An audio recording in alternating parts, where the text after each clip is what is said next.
let's go watch it in 2D. No, let's go watch it in 3D. But if we watch it in 3D, then is it worth the cost?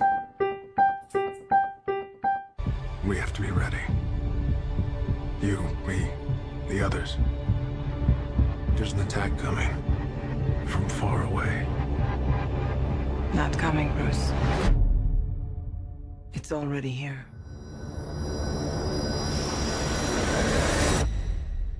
The others. Where are they? Hello. This is Adolf Vega from 3D or 2D.com, and today I'm reviewing Justice League. Let me start with the 3D element first. So overall, the 3D visuals look nice and add to the enjoyment of the movie. The presentation doesn't do much with 3D depth, but it does do a good amount of pop-out 3D. The pop-out 3D never looks overly gimmicky or is excessive, and it just feels natural to the scenes presented within the movie. No specific scene wowed me.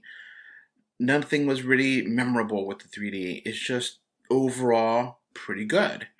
It's not the best 3D presentation, but it's far from the worst, and I could recommend people watching this movie in 3D. I think people will enjoy it and be like, this is nice. This is a fine job. This is not a terrible job. If you watch it in 2D, you'll be fine.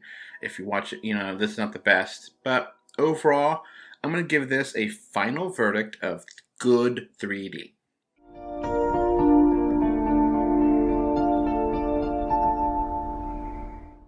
Now, onto the movie itself. Justice League has been a popular comic book series since its debut in 1960. For several decades, Warner Bros. Has tried and failed to make a Justice League movie. Now, in 2017, a movie is finally released. Now, how is it? Does it live up to the hype? Can it satisfy all the hopes and dreams of all the fans? Recently, DC comic book movies have been fairly controversial. Can this movie be something that is universally loved?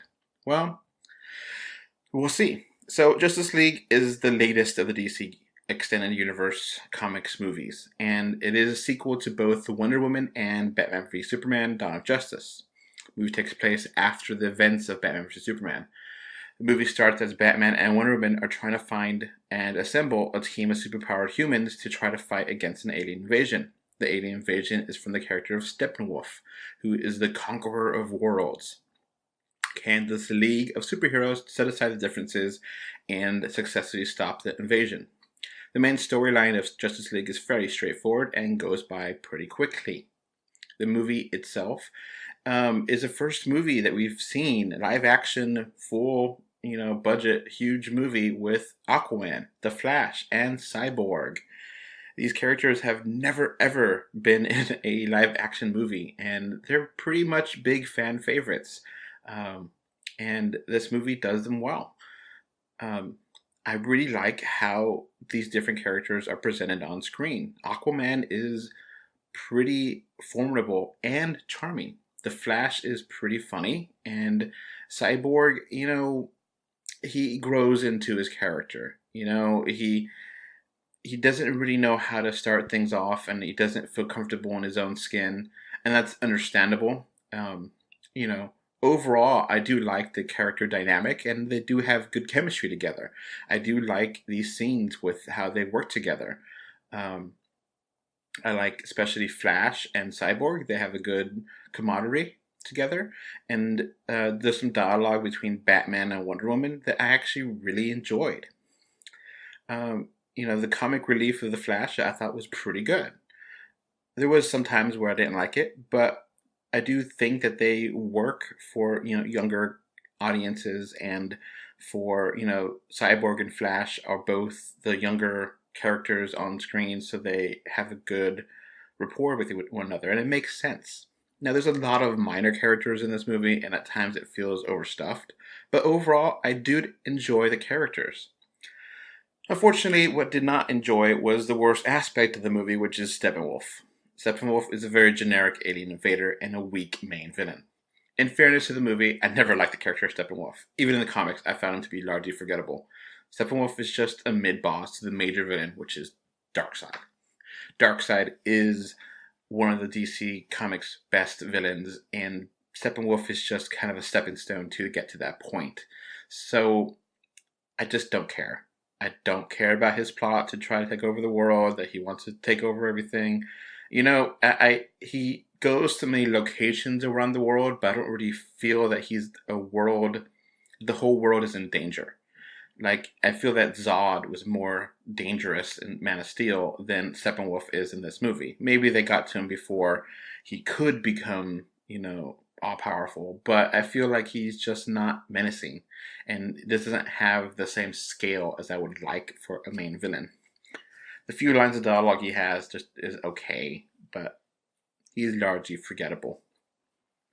The movie does have a good amount of action scenes and set pieces. I do feel like the movie does a good job of the characters working as a team.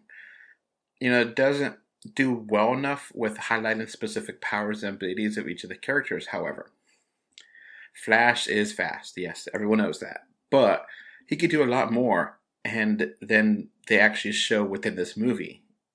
That's just one example. I don't want to spoil other things, but you kind of want them to have each of them have their moment where they get to use their power. They do have some of it. I feel like they could do more. Again, the movie feels rushed. It feels rushed with the character moments, rushed with the action scenes, and that's one of the major things, rushed with the action beginning to get things going to get to the action. The movie has a good sense of humor. It's kind of strange at times because I feel like it's more of a Marvel movie than a DC movie. And I mean that in a good way because I do like the Marvel movies more than DC. But I do appreciate what DC has done recently.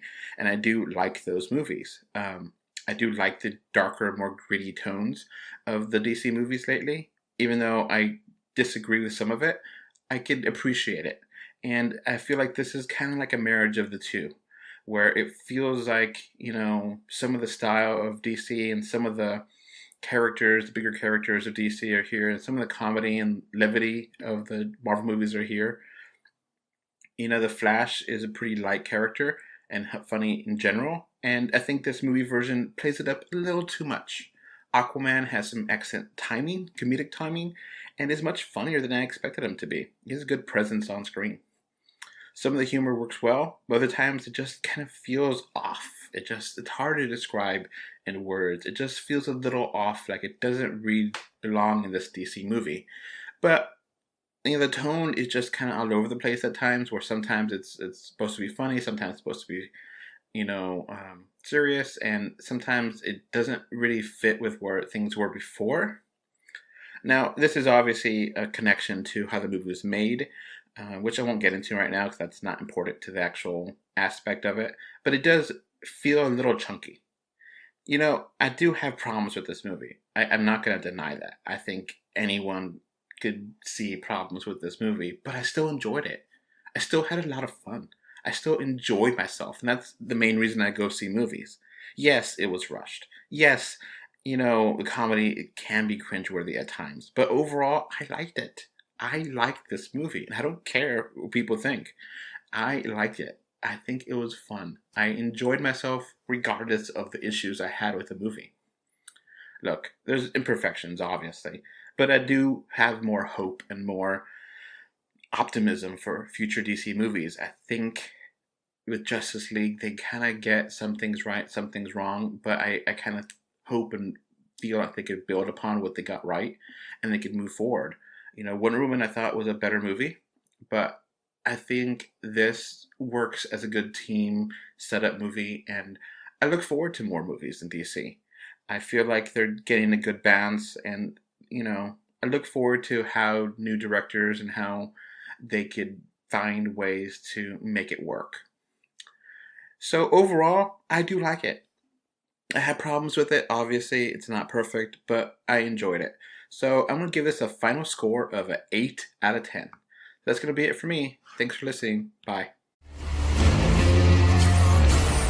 He said the Age of Heroes would never come again. It has to. Alright, so that's going to wrap up this podcast. Remember to like, comment, favorite, subscribe, love, whatever. Heart it, do something. 3D or 2D.com can be found on Facebook, Twitter, Instagram, YouTube, iTunes, Google Play, Stitcher Radio, and SoundCloud. And if you want to send us email, our email address is email3d or 2d@gmail.com. And thank you again for listening. Bye. Thanks. Bye. Bye, everyone.